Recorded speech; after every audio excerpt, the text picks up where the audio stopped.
Magandang araw po mga kapuntos, at sa araw na ito po meron po akong tampok na video para sa inyo at sana ay magustuhan ninyo. Kaya sa mga bago pa po sa aming channel, please po don't forget to hit the subscribe button at ang notification bell para maging notified kayo sa bawat video na ilalabas ko sa channel na ito. At bilang kahilingan po ng punto por punto team at naway maintindihan po ninyo, sana po wag nyo pong i-skip yung mga ads sa aming mga video. Sa maliit na bagay na po na yan, malaking tulong po yan sa ating programa at sa ating ministry. Sana po maunawaan po ninyo. Maraming salamat po, kaya wag na po natin patagalin. Simulan na po natin.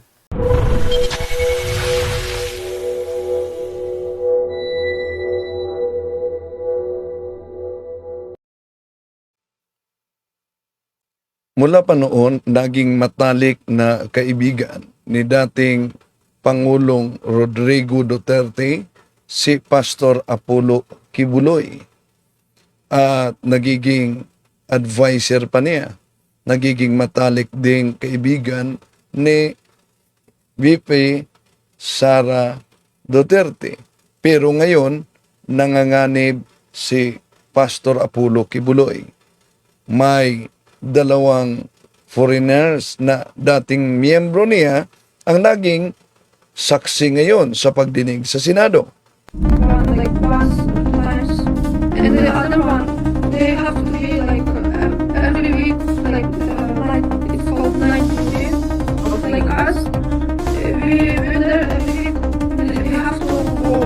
At may Pilipina din. Noong July 2013, 16 years old na ako nito, na-promote kami bilang closing pastoral. Sa puntong ito, nilipat kaming magkapatid sa isang dorm sa loob ng KGC Davao Compound. Pagtungtong ko ng 17 years old, mas naging masela na ang pinapagawa nila. Tanda ko Ito ang tatalakayin natin mga kapatid sa ating live streaming ngayon. Samahan ninyo ako. Kumusta? Ito yung lingkod Wendell Talibong, muling makasama ninyo sa ating live ngayon. At kung bago lang kayo sa ating channel, inanyayahan natin magikayat sa mga kapatid nating mga Katolikong magsubaybay, magtanong. Huwag kalimutan ding mag-like, huwag kalimutan ding mag-subscribe kung bago ka lang, at pindutin ang bell button para updated kayo sa ating talakayan. Mag-comment at i-share ninyo. At maaari kayo makasuporta sa channel natin sa pamamagitan ng super chat sa YouTube o kaya super thanks o membership sa channel natin. Sa pagkakataong ito mga kapatid, tatalakayin natin itong kaganapan na sinimulan na sa ang pagdinig sa Senado sa matalik na kaibigan. Ito ay matalik na kaibigan ni dating Pangulong Duterte. No? At nagiging spiritual advisor niya noong siya nakaupo bilang presidente. At matalik na kaibigan din ni VP Sara, mga kapatid. Pero, grabe itong isiniwalat ng ilang mga saksi sa pagdinig sa Senado. Pakinggan natin. Noong July 2013, 16 years old na ako nito, na-promote kami bilang closing pastoral. Sa puntong ito, nilipat kaming magkapatid sa isang dorm sa loob ng KGC Davao Compound. Pagtungtong ko ng 17 years old, mas naging masela na ang pinapagawa nila. Tanda ko pa, September 1, 2014, kasi kakatapos lang ng tribute program ng KGC, tutulog na sana ako. Pero sabi ng isang kasamang pastoral worker, magpunta daw ako sa dining area ng Bible School dahil pinapatawag daw ako ni Jacqueline Roy. Pagpunta ko doon, andun nga si Jacqueline Roy, pero walang ibang tao sa dining area. Madilim at tahimik na kasi 10 oras na ng gabi. Tulog na yung ibang mga kasamahan namin. Kinausap ako ni Miss Roy. Ang sabi niya sa akin, Amanda, connection mo ito sa amahan. Privilege na mapabilang sa pastoral, isanctify mo ang sarili mo. Sabi niya, parte daw ng trabaho ng Ministry of the Pastorals na imasahe si Kibuloy. Sabi niya, special privilege daw ito dahil hindi naman daw lahat nahawakan at nakakalapit sa anak ng Diyos. Sabi niya pa, wag ko daw pagdudahan ang anuman ng mangyayari sa loob ng kwarto kasama si Kibuloy. Basta ibigay ko lang daw ang sarili ko, maghanda daw ako, maligo, mag-toothbrush. Sinabihan pa akong mag-blow dry ng buhok. Sis, arisulti na Litong-lito ako noon pero sumunod na lang ako. Sabi ni Jacqueline Roy, kunin ko daw yung isang pajama ko at binigay ko sa kanya kasi aamuyin daw niya.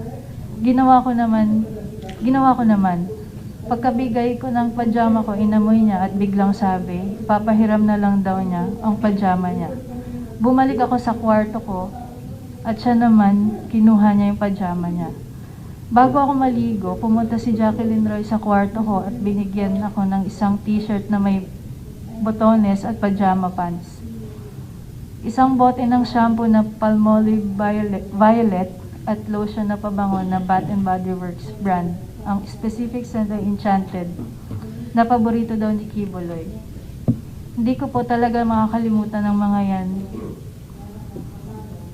Maligo na daw ako at magkuskus ng maayos. Hinihintay daw ako ni Jacqueline Roy sa kwarto ni Kibuloy. Pagkatapos kong maligo at mag-blow dry, pumunta ako sa kwarto ni Kibuloy sa Bible School building. Yung kwarto na yon may 2 pinto. Yung unang pinto bukas na. Kaya pumasok ako doon. Yung isang pinto papunta sa main room ni Kibuloy. Pagkatok ko, sa pangalawang pinto, pinagbuksan ako ni Jacqueline Roy. Inakay niya ako sa may kama ni Kibuloy. Nakita kong natutulog at naghihilik pa. Nung una, pinaupo muna ako ni Jacqueline Roy sa kama. Malapit sa paa ni Kibuloy. Natulog pa rin noon. Pinakita ni Jacqueline kung paano daw imamasahe si Kibuloy. Sabi niya unahin ko daw sa paa. Nakinig lang ako habang dinedemo niya. Tapos sabi na lang ni Jacqueline, hintayin ko na lang daw na sabihin ni Kibuloy kung anong sunod na gagawin. Sabi niya hanggat walang sinasabi si Kibuloy na pwede na akong umalis, hindi ako dapat lumabas ng kwarto. Matapos siyang magbilin, lumabas na siya ng kwarto.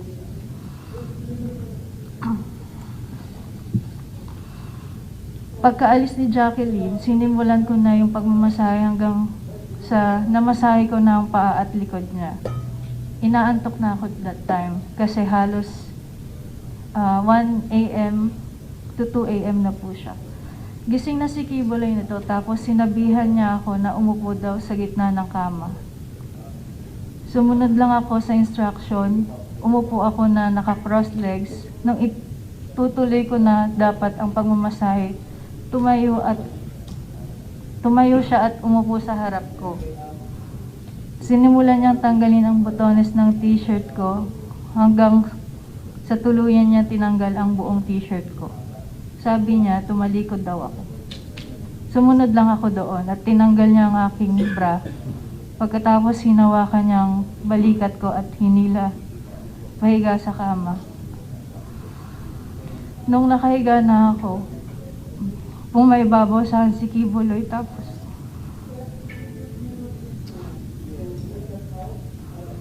kahit pareho pa kaming nakapajama nun, kinikis-kis niya ang ari niya sa ari ko.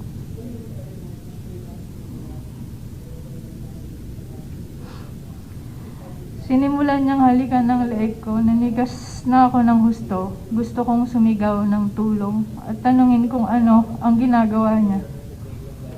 Pero naalala ko na bawal akong mag-question. Paumanhin po, Madam Chair, kung maselan ito, halo po ito sa aking sinumpaang salaysay.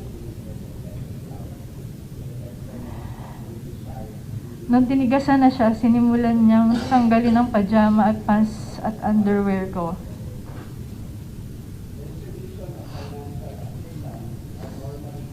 Sinipsip niya ang dibdib ko, tinanggal din niya ang pajama pants at brief niya. Nanginginig na ang katawan ko sa takot.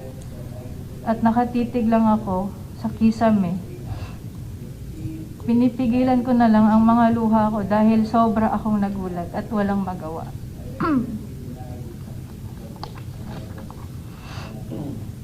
Pagkatapos ay tuluyan na akong pinagsamantala ni Apollo Kibuloy nung siya ay natapos na. Pumunta siya sa CR. Tulala pa rin ako, nakatitig lang sa kisame. At dito nagsimula na akong umiyak. First time ko kasi ito. Ang dami kong tanong pero inisip ko na lang para makampante na baka ito ang kalooban ng Ama sa buhay ko.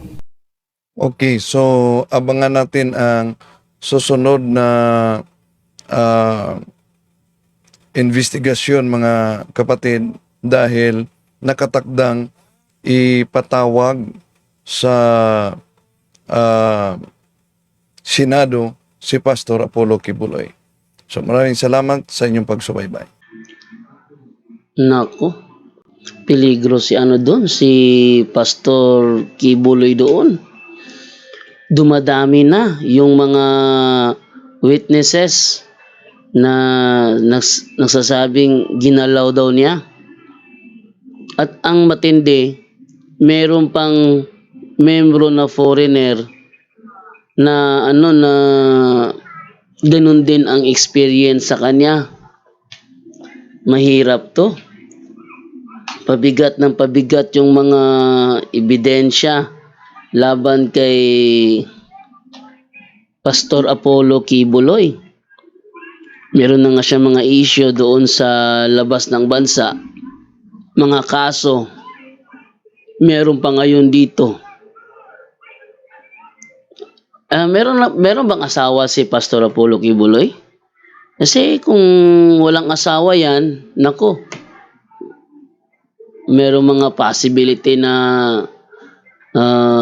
pwedeng gawin niya yun, ano? Nako, mahirap talaga to. Wala siyang wala siyang lakas ng loob harapin sila sa korte. Sabi niya, ilabas daw yung mukha. Hindi pwede yun. Biktima nga yun eh. Karapatan nila na protektahan ang kanilang sarili. Kung talagang walang ginagawa na masama si Pastor Apollo Kibuloy, dapat siyang lumantad. Total, alam ko namang gawa-gawa lang nila yan. So, haharap ako. At ako mismo magkukross-examine sa kanila. Payagan niyo ako. Ako mismo magkukross-examine sa kanila. Paano nangyari yon? Kailan nangyari? At sila yung ating pakinggan kung paano sumagot. Dapat ganun si Kibuloy, hindi ba? Dapat ganun si Kibuloy. Tapos meron ding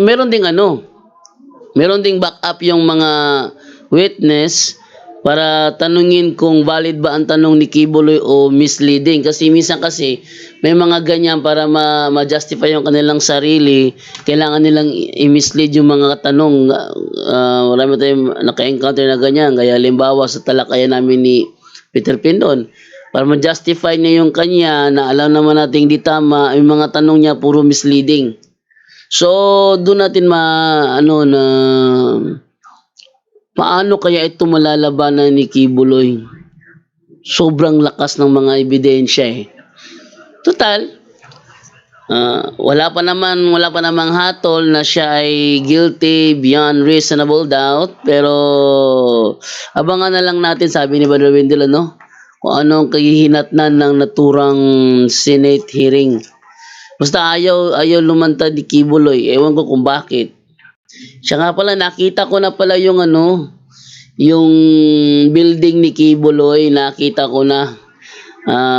Malapit lang pala siya sa airport, kaya nadaanan namin nung kami pauwi na, nadaanan namin yung ni Kibuloy, and then paglipad ng eroplano, kitang-kita ko talaga yung kabuuan ng kanyang yung parang Astrodome na na kung saan sila nag-worship. Okay, so yun, abangan na lang po natin kung anong mga kahihinatnan ng mga pangyayari. Masyado kasi si Brother Wendell, update talaga siya masyado, So, paalam na po sa inyo at mamaya-maya kita-kits po ulit tayo sa punto por punto. Paalam.